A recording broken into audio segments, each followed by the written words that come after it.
The relationship between SpaceX and the Federal Aviation Administration has gone sour following a recent clash over some of SpaceX's launches. Now they're more like 4-year-olds after a skirmish. All we know is SpaceX isn't backing down, and neither is the FAA. Thus, the space company is considering a new landing plan for its Starship's Super Heavy booster. What is this new landing scheme? Well, we'll find out in today's video. Starship's custom-made booster, the Super Heavy, is a groundbreaking giant of a rocket, and I mean that quite literally too. Aside its fancy design and enormous form, the Super Heavy is designed to provide a large amount of thrust for the Starship, SpaceX's newest shuttle. Incredibly, it is also designed to return back to Earth for a relaunch. A relaunch? Well, yes, every Super Heavy booster is planned to launch at least 5 Starships yearly, though not all at once. If you love mind-blowing stories about space, then you're in the right place. Care to join us on more space adventures? Hit the subscribe button and turn on the notification bell so we can send you updates on all the latest adventures. Apparently, Elon Musk is giving us the promise of a future where we could launch numerous spaceships with just one thruster. With 5 such thrusters, we could launch up to 25 Starships or other shuttles, as long as they are all designed to use the Super Heavy. This would come in handy when we make emergency trips out of Earth in the event of a black hole. It would have solved the professor's equation in the Interstellar movie. Okay, maybe that's a bit of a stretch. Anyway, the Super Heavy had a really cool landing technique, one straight out of a comic book or a futuristic space movie. Maybe Star Wars. NASA couldn't hear it when Elon explained that the giant landing towers called Mechazilla towers would be used to catch the Super Heavy boosters in mid-air. Within the first quarter of 2024, Mechazilla towers were already mounted, and the program for catching the Super Heavy was already installed on them. Tests also proved favorable, and SpaceX already stepped on the lane to becoming ultra-modern. The FAA, however, took them off this lane. I'll explain later. Anyway, SpaceX has flipped this wonderful plan over and decided to revert back to landing the Super Heavy on sea. While this would be a major setback for the space company, it has a good side. The FAA would be out of the equation. Landing the Starship at sea might de-revolutionize the Starship and the Starship Super Heavy, but at the same time, it will help SpaceX save itself from FAA's cruel treatment while also keeping its Starship up and on the go. A great plan, if you ask me. Now, your question would be, why is the FAA against SpaceX? Well, it's a long story. The Federal Aviation Administration is a body of rules that guide rocket launches and space travel. While it isn't the only body of rules, it is one of the most acknowledged of them, coming right after NASA.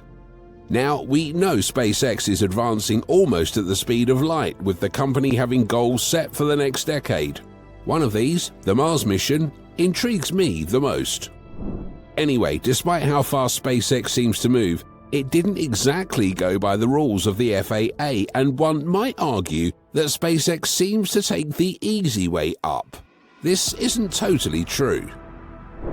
On June 18, 2023, SpaceX, cooperating with an Indonesian communications satellite, launched the PSN Satria atop a Falcon 9 rocket, SpaceX's first reusable booster. Though successful an event, the space agency violated a couple of FAA rules, including launching with a new control room that was unregistered with the FAA and the removal of a readiness pole without the normal 2-hour wait before the launch. The readiness pole ensures that all teams, softwares and systems involved in the launch are all ready 2 hours prior to the launch, so no mishaps come up. A month later, in 2023, SpaceX collaborated with another communications satellite company to launch the EchoStar 14 Jupiter 3 satellite, this time using SpaceX's Falcon Heavy. The EchoStar's launch had to come early, so SpaceX had to use a newly built rocket propellant farm at NASA's Kennedy Space Center that was yet to be approved by the FAA. Waiting for the FAA's approval would take a long while. Now, the FAA never commented on these events until a year later in 2024, when they made a release stating all rules broken by SpaceX. For these violations, the space company was fined $630,000. SpaceX countered this in a release on X, formerly called Twitter, explaining that the FAA had no rules against the removal of a readiness poll before a launch. The company also mentioned that they conducted a poll prior to propellant loading later in the count, consistent with safe operations. SpaceX answered on the other two allegations using the event of the Crew 7 mission for NASA that took place on August 20, 2023, just a month after the EchoStar 14 mission. According to SpaceX, the Crew 7 launch used the same propellant farm as the EchoStar 14 Jupiter 3, which the FAA approved, stated that granting it would not jeopardize public health and safety, the safety of property, or any national security or foreign policy interest of the United States. In other words, SpaceX was asking that if the FAA could approve the use of the new propellant farm for NASA's Crew 7 launch, why couldn't it approve it for the EchoStar 14 mission? After all, both missions used the same RP-1 propellant in their boosters. Ending its words on X, SpaceX said that it forcefully rejects the FAA's assertion that it violated any regulations. Now, this is where it gets dirty. SpaceX and Elon Musk went on to criticize the FAA, stating that it slowed down the company's rate of advancement significantly. This brings us back to SpaceX Starship and its Super Heavy. Why was the Starship launch delayed for over a year? What does the FAA have against SpaceX's Super Heavy? The Starship's launch was delayed because the FAA was unwilling to grant a license for the flight.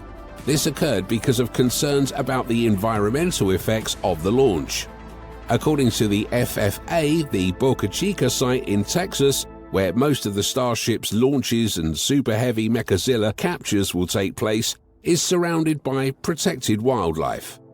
While SpaceX argues that the issue could easily be circumvented and that the launches would do very little damage, environmental groups, in conjunction with the FAA, have raised concerns about how the rocket launch, its debris, and the launch facilities themselves would affect the local environment.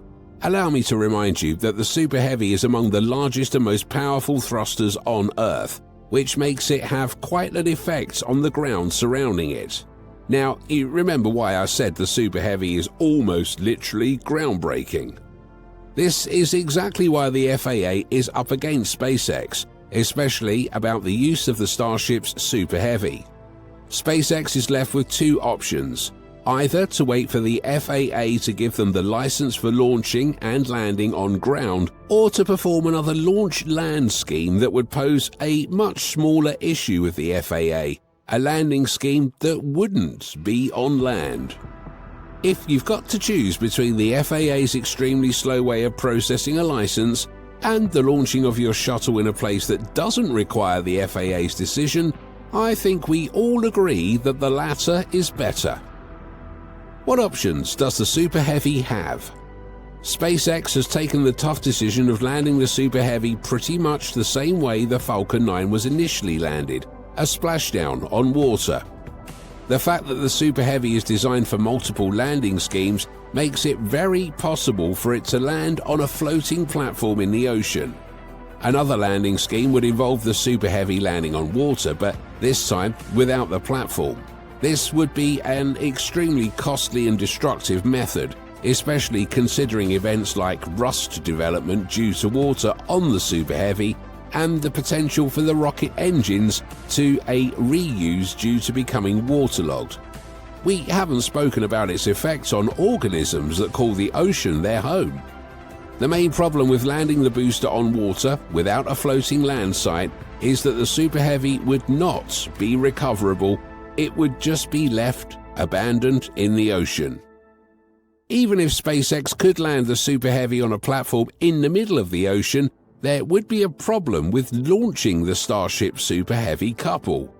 The Super Heavy might use quite a lot of fuel just to launch off the platform, which means that its return trip might involve an off-engine freefall at some point, a really dangerous landing technique that could be fatal if the Super Heavy misses the landing site.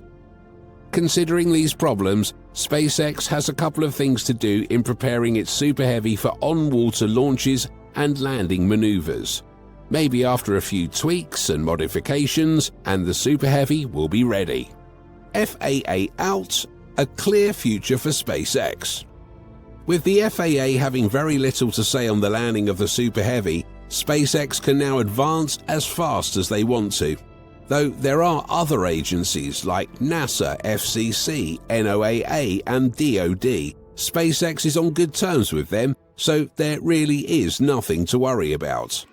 The FAA have very little to no effect on all of SpaceX's launches, thus allowing the company to go about its missions without getting heavily concerned about their effects on public property and the environment.